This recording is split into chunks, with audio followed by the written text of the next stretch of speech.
I will leave all of that to Mr. Peck. Thank you very much. And I'll get straight into the details on that, Brian. First thing we're going to do is go to high-def Doppler and show you what the radar looks like. And for any home gamers at home, somebody who likes to look at the weather on the phone, on the computer, whatever it is, don't get fooled by this. Look at the rain sitting right there off the coast. You would think we were about to get rained on. We're not.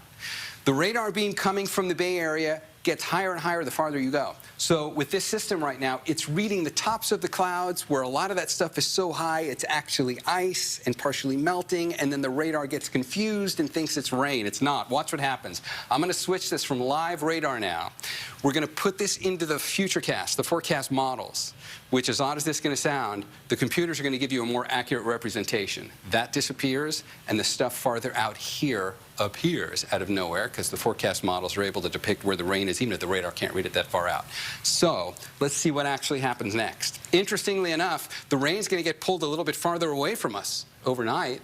That's 1 o'clock this coming morning. But then that front finally gets pushed on shore, and it finally starts to rain for the North Bay. This is tomorrow in the afternoon. So let's take it from that point and play it forward. So North Bay, Sonoma County, this is your rain in the early afternoon tomorrow. That is a very well-organized front. This will be moderate rain, so this is not a light sprinkle. It's also not, you know, the 2-day deluge that we had from last week. The storm is not that strong, but this is also not a piddly little nothing. This will be good rain for us, and if we watch that front march its way south, it gets down to the heart of the bay and the South Bay by Monday night, and then it does something interesting. It's going to stall out and just kind of hold right here. Watch what happens from Monday night as the rain comes into the Santa Cruz Mountains and then works its way up into the Central Valley. It just sits in the same spot. And we just played that from Monday night, 10 o'clock, all the way until Tuesday morning at 11. That was 12 hours. So we will see better rainfall totals down here in the Santa Cruz Mountains. And if you're in the North Bay, you get your rain in the early afternoon tomorrow, and then it's pretty much done. By like sunset into early evening, it won't rain up here anymore, but it'll keep going down here in the South Bay for a while.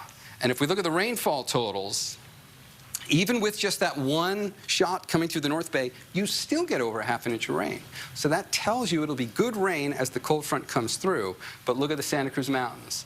Twice as much down here as Santa Rosa. San Jose, you're going to be a little rain shadowed. In other words, as that rain comes in, the Santa Cruz Mountains will take most of it. You will get rain in San Jose, but you won't even get as much as Santa Rosa, even though you'll be right under that plume for a much longer period of time just because of the geography down there.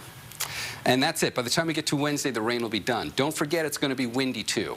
On Monday, as that cold front comes through, we will see the winds pick up to about a 30, 40-mile-an-hour wind gust. That's windy, but for perspective, the wind gusts were at 60 miles an hour with the storm that came through last week, so not as strong. Maybe a few leftover showers here Tuesday, but look what happens by next week. Sunny, no more rain, low to mid-60s.